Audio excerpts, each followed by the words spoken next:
दोस्तों स्वागत है आपका आपके अपने YouTube चैनल एग्जाम विद साथी में। दोस्तों जैसा कि आप लोगों का बाल विकास एवं सीखने की प्रक्रिया में प्रथम चैप्टर चल रहा था। अब प्रथम चैप्टर में हमने इससे पहले वाली जो क्लास थी, हम लोगों की जो 4th क्लास थी, उसमें हम लोगों ने किशोरावस्था के बारे में पढ़ लिया था। लेकिन इस क्लास में बाल्यावस्था के बारे में भी, किशोरावस्था से पहले बाल्यावस्था आती है, लेकिन बाल्यावस्था का जो भाग था वो किसी कारणवश छूट गया था। तो आज की क्लास में सबसे पहले हम बाल्यावस्था के बारे में जान लेते हैं और इस भाग को कवर कर लेते हैं। तो चलिए आज की क्लास को शुरू करते हैं। अब आप लोगों की रेगुलर क्लास डेली आएगी, तो आप लोग प्रॉपर अपने नोट्स बनाते रहिए और क्लास के साथ जुड़े रहिए। तो चलिए जहाँ हम जानते हैं बाल्यावस्था जिसे कहते हैं चाइल्डहुड, इसके बारे में हम जानते हैं। बाल्यावस्था का अर्थ एवं परिभाषा। सबसे पहले हम बाल्यावस्था का अर्थ एवं परिभाषा जान लेते हैं, क्योंकि आप लोगों से बाल्यावस्था की परिभाषा पूछी जा सकती है। शैशवावस्था, शैशवावस्था, इसको थोड़ा सा छोटा कर ले। जो हमारी जो शैशवावस्था एवं किशोरावस्था के मध्य की अवस्था, हम लोगों ने किशोरावस्था के बारे में पढ़ लिया है, शैशवावस्था के बारे में पढ़ लिया, इसी के मध्य की जो अवस्था होती है उसे बाल्यावस्था कहते हैं। शैशवावस्था का पूर्ण करने के पश्चात जो होता है बालक, शैशवावस्था जब आप लोगों की जब कंप्लीट हो जाती है, उसके बाद आप लोग बाल्यावस्था में आप लोग पहुँचे होंगे। हम सभी लोग पहुँचे होंगे। पहले शैशवावस्था कंप्लीट हुई होगी, फिर बाल्यावस्था। शैशवावस्था में जैसे आप लोगों ने पढ़ा था, मनुष्य जो कुछ बनना है या प्रारंभ के 4-5 साल में पता चल जाता है। फ्रायड के अनुसार, फ्रायड जी ने इसकी परिभाषा दी थी शैशवावस्था में। और शैशवावस्था की कुछ विशेषताएं, जैसे तीव्र शारीरिक विकास होता है, तीव्र मानसिक विकास होता है, ये सभी चीज़ें शैशवावस्था की विशेषताएं थी। तो शैशवावस्था के पूर्ण करने के पश्चात जो बालक होता है वो बाल्यावस्था में प्रवेश करता है। कोल एवं ब्रुस ने इस अवस्था को जीवन का अनोखा काल कहा है। क्या कहा है? अनोखा काल कहा है कि बाल्यावस्था जो है जीवन की एक अनोखा काल है। इसी को अनोखा काल बताते हुए वो लिखते हैं कि बाल्यावस्था को समझना सबसे कठिन कार्य है। बाल्यावस्था को समझना सबसे कठिन कार्य है, ऐसा ये बताते हैं। यह अवस्था बालक के व्यक्तित्व निर्माण में महत्वपूर्ण भूमिका अदा करती है। बालक के व्यक्तित्व के निर्माण में महत्वपूर्ण भूमिका कैसे अदा करती है? क्योंकि इस जो उम्र में होता है, बच्चा जो होता है वो विद्यालय में जाता है और उसमें भिन्न भिन्न लोग, भिन्न भिन्न प्रकार के लोग उससे मिलते हैं, तो उसको कहीं ना कहीं किसी न किसी रूप में प्रत्यक्ष एवं अप्रत्यक्ष दोनों रूप से उसे प्रभावित तो करते ही हैं। अब हम देखते हैं कि बाल्यावस्था की और भी परिभाषाएं दी हैं कुछ मनोवैज्ञानिक ने, उसके बारे में पढ़ लेते हैं। क्योंकि जब ये आप लोगों की परिभाषा जैसे दी होगी, आप लोगों की परिभाषा दी होगी, जैसे कि लिखा होगा बाल्यावस्था को मिथ्या परिपक्वता का काल कहते हैं, या किसने कहा? तब जब आप लोगों ने परिभाषा पढ़ी होंगी तभी तो आप लिख सकेंगे कि रॉस जी ने ऐसा कहा। ऑप्शन में दे दिया जाएगा। जब आप लोग पढ़े होंगे तो आराम से एक ऑप्शन पे टिक लगा देंगे और आप लोगों के 1 नंबर पक्का हो जाएगा। तो चलिए देखते हैं रॉस जी ने क्या कहा। रॉस जी ने कहा है कि बाल्यावस्था को मिथ्या परिपक्वता का काल कहा, जिसमें बच्चा होता है ज़्यादातर झूठ बोलता है। बाल्यावस्था का वैचारिक क्रिया अवस्था, इसमें बालक अपनी प्रत्येक क्रिया पर विचार करता है। वो जो अपनी जो प्रत्येक जो क्रिया होती है उस पर विचार करने लगा है। पहले वो उतना विचार नहीं करता था, लेकिन बाल्यावस्था में वो विचार करने लगा है। और किलपैट्रिक महोदय ने क्या कहा है इसके बारे में भी जान लेते हैं। बाल्यावस्था को प्रतिद्वंद्विता का काल कहा है। किलपैट्रिक जी ने इसे प्रतिद्वंद्विता का काल कहा है।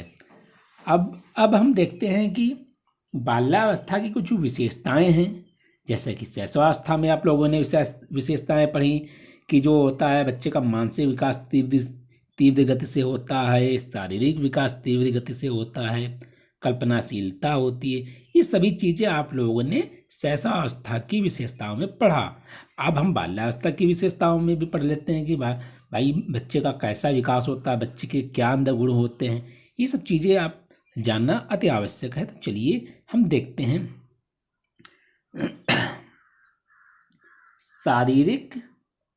शारीरिक तथा मानसिक विकास में स्थिरता आती है। शारीरिक और मानसिक विकास जो होता है उसमें स्थिरता आती है। जैसा कि शैशवावस्था में तीव्र गति से वृद्धि होती है, यहाँ इतनी तीव्र गति से वृद्धि नहीं होती है। शायद मेरी जो वॉइस है आप लोगों तक क्लियर नहीं पहुंच रही होगी। इसका कारण बस यह है कि मैं इस टाइम माइक यूज नहीं कर रहा हूँ। माइक हमारे दूसरे घर में रखी हुई है और हम इस समय उस घर से दूरी पे हैं। जब हम उस घर में जाएंगे तो वहाँ से माइक उठा के लाएंगे, तब हम माइक का यूज करके आप लोगों को क्लास प्रोवाइड करेंगे। तब तक अगर आप लोगों को कोई समस्या हो रही है तो मैं इसके लिए क्षमा चाहता हूँ। अब हम देखते हैं कि जैसा कि मैंने बताया, शारीरिक तथा मानसिक विकास में स्थिरता आती है, जबकि शैशवावस्था में तो ऐसा नहीं था। इस काल में शैशवावस्था की अपेक्षा मानसिक एवं शारीरिक विकास की गति में स्थिरता आती है। यही जो चीज़ मैं बता रहा था वही यहाँ पे कहने का प्रयास कर रहा है। इस अवस्था में ऐसा प्रतीत होता है कि मस्तिष्क पूर्ण परिपक्व हो गया। इस अवस्था में ऐसा प्रतीत होता है मस्तिष्क पूर्ण परिपक्व हो गया है, लेकिन ऐसा होता नहीं है। इसलिए रॉस ने बाल्यावस्था को मिथ्या परिपक्वता का काल कहा है। बच्चे को लगता है वो पूर्ण रूप से परिपक्व हो गया और मैच्योर हो गया, लेकिन ऐसा नहीं होता है। जिज्ञासा की प्रबलता होती है, लेकिन जिज्ञासा जो थी वो शैशवावस्था में भी बालकों में देखी गई और बाल्यावस्था में भी बालकों में देखी गई। अब हम देखते हैं कि जिज्ञासा की प्रबलता में क्या बातें की गई हैं। बाल्यावस्था में जिज्ञासा की प्रबलता के कारण बालक जो होता है नवीन वातावरण को जानने का प्रयास करता है। वो नवीन वातावरण को जानने का प्रयास करता है, बड़ा जिज्ञासु होता है और उसमें स्मरण करने की शक्ति का विकास हो जाता है। शैशवावस्था में स्मरण करने की इतना विकास नहीं हुआ था, लेकिन यहाँ पे स्मरण शक्ति जो होती है बच्चों की जो होती है प्रबल हो जाती है। मानसिक योग्यताओं में वृद्धि होती है। भाई ये जो है बाल्यावस्था, इसमें मानसिक जो योग्यताएं भी होती हैं उसमें भी वृद्धि होती है। इस काल में मानसिक विकास की तीव्रता के कारण बालक तर्क करना प्रारंभ कर देता है। वो भिन्न भिन्न की तरह के तर्क करने लगता है। वो पूछने लगा, वो इस चीज़ पे भी पूछने लगेगा कि मम्मी जी ये जो सुबह सुबह आप उठती हैं तो धरती माता के पैर क्यों स्पर्श करती हैं। वो पूछेगा केले पे पानी क्यों चढ़ाया जाता है, केले पे पानी सिर्फ चढ़ाया जाता है और वो आम के पेड़ पे क्यों नहीं पानी चढ़ाया जाता है, बरगद के पेड़ के पानी चढ़ाया जाता है, बरगद के आसपास वो जो धागा है बरसाई जिसको बोलते हैं, तो ये सब चीज़ें क्यों की जाती है, बरगद की पूजा की। मतलब बहुत ज़्यादा तर्कशील होता है, तर्क करने उसको आते हैं। जैसे कि किसी किसी घर में बृहस्पतिवार को प्याज नहीं खाया जाता है, किसी किसी घर में, मैं हर घर की बात नहीं कर रहा हूँ। तो वो पूछेगा कि मम्मी जी बृहस्पतिवार को ही क्यों नहीं खाया जाता है, तो मम्मी जी बोलेंगी कि आज बृहस्पतिवार को नहीं खाया जाता है। तो पूछेगा क्यों नहीं खाया जाता है हम, और फिर ऐसे पूछेगा कि अगर बृहस्पतिवार को किसी की शादी हो, वहाँ आप जाती हैं, वहाँ तो हर चीज़ उसमें पड़ी बड़ी होती है, लहसुन वहसुन प्याज व्याज हर चीज़ वहाँ तो खा लेती हैं आप। तो मतलब भिन्न भिन्न तरह के तर्क करता है। वो कहता है ये सब पाखंड है, ये है वो है, मतलब तार्किक हो जाता है थोड़ा थोड़ा, मतलब इतना नहीं तार्किक होता है, लेकिन हाँ हो जाता है। किशोरावस्था में ज़्यादा तार्किक हो जाता है। बाल्यावस्था में प्रत्युतिकया और ध्यान केंद्रित करने की शक्ति का विकास होता है। अब हम देखते हैं सामूहिक भावना का विकास जो होता है वो बाल्यावस्था में ही होता है। अब देखते हैं सामूहिक भावना का विकास किस तरह से होता है। बाल्यावस्था में संयोग, सहनशीलता आदि गुणों का विकास हो जाने पे बालक में सामाजिक भावना पनपने लगती है। बालक में जो थी सामाजिक भावना जो है धीरे धीरे पनपने लगती है। इस अवस्था में बालक जो होता है सामूहिक खेलों में रुचि लेने लगता है। सामूहिक खेलों में रुचि लेने लगता है, जैसे क्रिकेट हो गया, फुटबॉल हो गया, इन सभी चीज़ों में वो रुचि लेने लगता है। रचनात्मक कार्यों में भी रुचि लेता है। रचनात्मक कार्य जैसे मैं बता रहा हूँ अभी, बाल्यावस्था में रचनात्मकता की जो प्रवृत्ति का विकास होता है वो तीव्र गति से होता है। इस उम्र में लड़के खिलौने जोड़ने लगते हैं। खिलौने जो होते हैं जोड़ने लगते हैं। उनको एक कार जैसे लाए, तो गए मेले से कार लाए, उसको पुर्जे पुर्जे सारे अलग कर दिए, फिर उसको जोड़ देते हैं। मतलब उनको समझ में आ गया कैसे इसको हटाना, कैसे इसको जोड़ना। कभी कभी तो जोड़ नहीं पाते, पूरी कार खराब कर डालते। और लड़कियां गुड़िया बनाना प्रारंभ करती, लड़कियां जो होती है गुड़िया बनाना प्रारंभ कर देती, जैसे गुड़िया लाई, अब गुड़िया की स्कर्ट वो खुद बनाने लगेंगी, गुड़िया के कपड़े वो खुद बनाने लगेंगी। मतलब थोड़ा क्रिएटिविटी आ जाती है, रचनात्मक कार्य करने लगते हैं, उनको इन सब चीज़ों में मज़ा आने लगता है। जैसे कुकू पकाना ले आई, अब कुकू पकाने में वो विभिन्न विभिन्न प्रकार की चीज़ें कुछ ना कुछ एक्सपेरिमेंट करती रहती है। और ये भी यही सभी चीज़ें जो होती हैं रचनात्मक कार्यों के अंतर्गत आती हैं। अब हम देखते हैं, ओ एक मिनट, संवेगों पर नियंत्रण, सही, संवेगों पर नियंत्रण इसी है, इसी बाल्यावस्था में है। इस अवस्था में बालक को उचित अनुचित में अंतर करने लगता है। बालक जो होता है उचित अनुचित में थोड़ा बहुत अंतर करने ही लगता है। बाल्यावस्था में बालक सामाजिक एवं पारिवारिक व्यवहार के लिए अपनी भावनाओं पर दमन और संवेगों पर नियंत्रण स्थापित करना सीख जाता है। जैसा कि पहले जब वो शैशवावस्था में जो बालक था, कोई भी होता था, सामाजिक के परिवार के लोग सामाजिक लोगों के बीच में हैं, तो अगर किसी चीज़ पे अगर जिद करता था तो वहीं पे नाटक करने लगता था, लोट पोट जाता था। लेकिन अब वो नहीं है। अब वो जो है अपने जो संवेग, अपने गुस्सा जो है, उसको जब गुस्सा आता है समाज के बीच में या परिवार के बीच में, तो खुद को नियंत्रण कर लेता है। सोचता है अगर नियंत्रण नहीं किया तो आज तो मेरी कुटाई कायदे से होगी। पहले भी वो सोचता तो होगा ऐसा अवस्था में भी कि मैं नियंत्रण कर लूँ, क्यों मम्मी से कुटना किसी को पसंद है क्या, मम्मी की चप्पल खाना किसी को पसंद है क्या। जब बाल्यावस्था में आया तो उसने अपने संवेगों का नियंत्रण करना सीख गया। सोचा कि अगर अब संवेगों पर नियंत्रण नहीं किया तो मम्मी तो मुझे कूट देंगी, और समाज के अंदर अगर अगर मैंने अपने संवेगों पर नियंत्रण नहीं किया, किसी पे गुस्सा आई, उसके एक तमाचा मार दिया तो वो मेरे 2 तमाचे खींच के मारेगा। तभी संवेगों पर नियंत्रण भी करने लगता है बाल्यावस्था में, इतनी उसको समझ आने लगती है। संग्रह प्रवृत्ति का विकास, इस उम्र में संग्रह प्रवृत्ति का विकास होता है। संग्रह करने की प्रवृत्ति का विकास हो जाता है। बालक विशेष रूप से अपने पुराने खिलौने, मशीनें, कलपुर्जे, पत्थर के टुकड़े तथा बालिकाएं विशेष रूप से अपनी गुड़िया के कपड़े के टुकड़े आदि संग्रह करती दिखाई देती। ये तो चीज़ मैं भी मानता हूँ। संग्रह की प्रवृत्ति जो थी, ये मैं जब बाल्यावस्था की उम्र में था तब मेरे अंदर भी थी।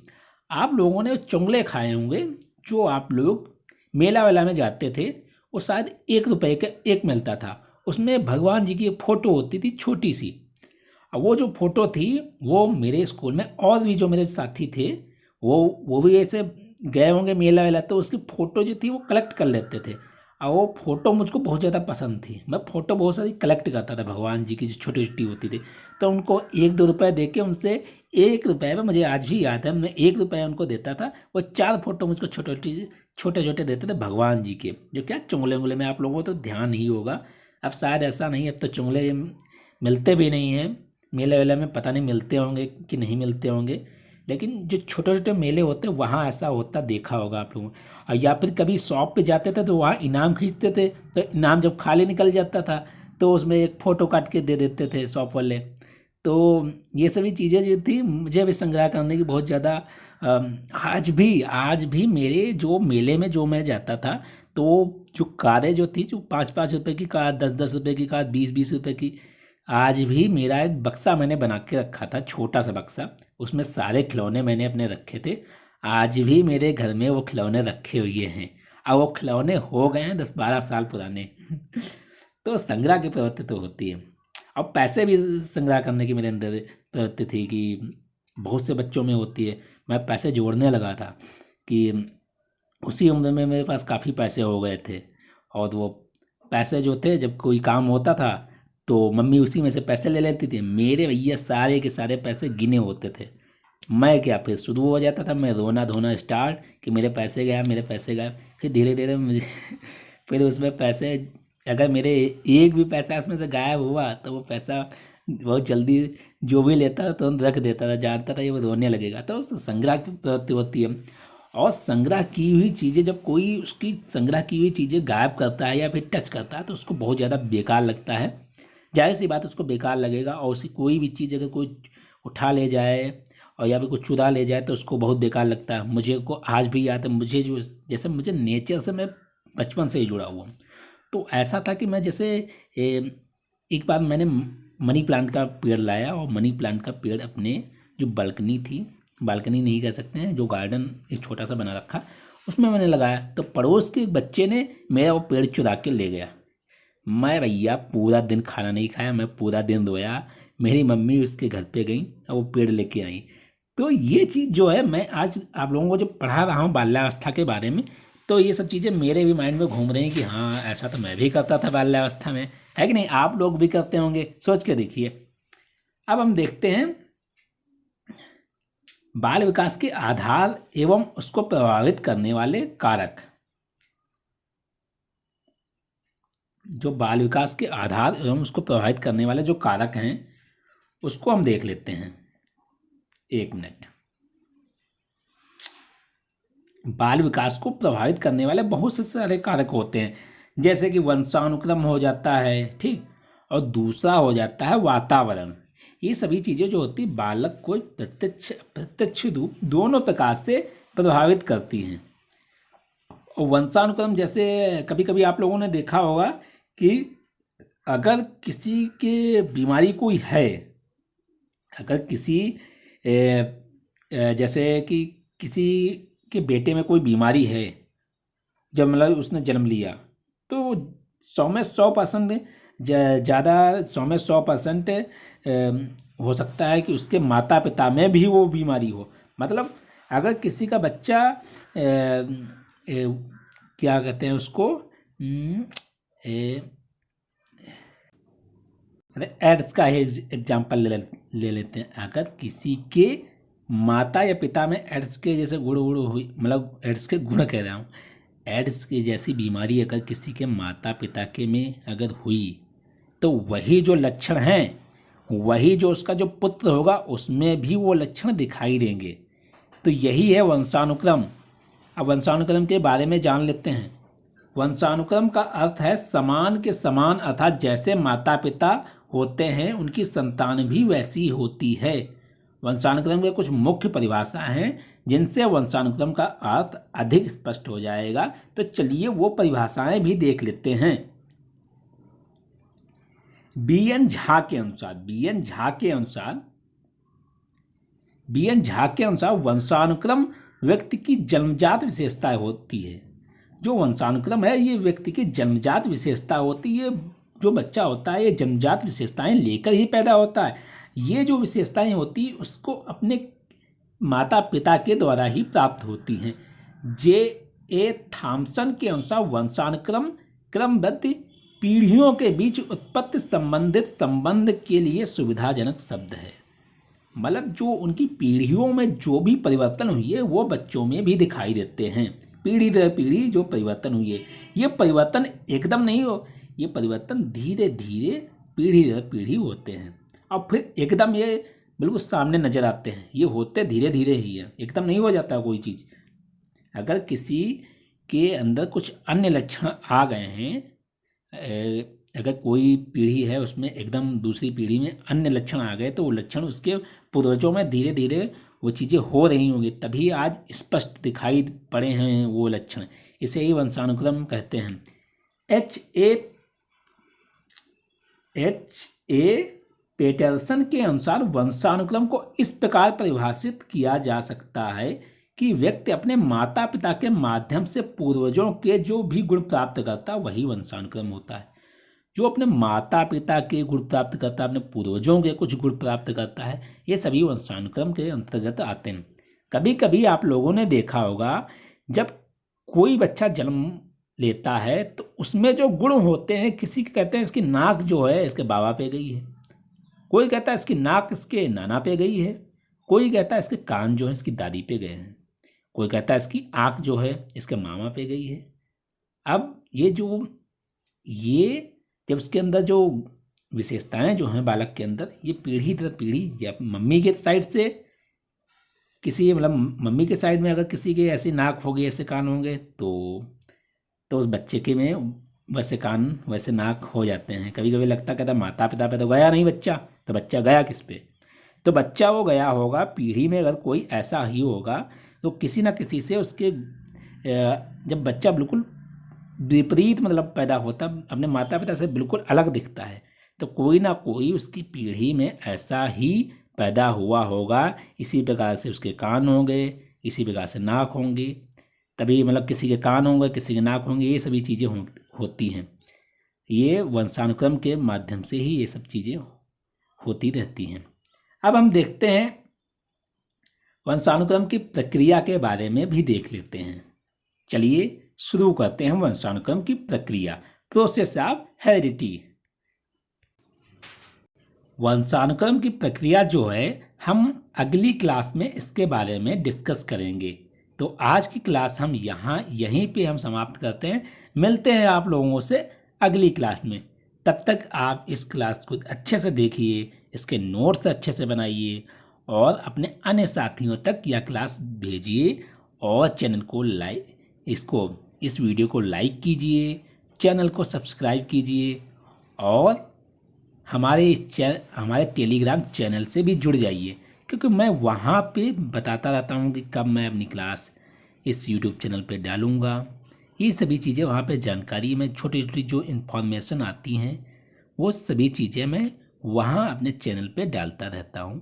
तो जाइए टेलीग्राम पे भी एग्ज़ाम विद साथी को ज्वाइन कीजिए और यहाँ भी चैनल पे रेगुलर बने रहिए। मिलते हैं आप लोगों से अगली क्लास में इसी चैप्टर की। तब तक के लिए जय हिंद जय भारत।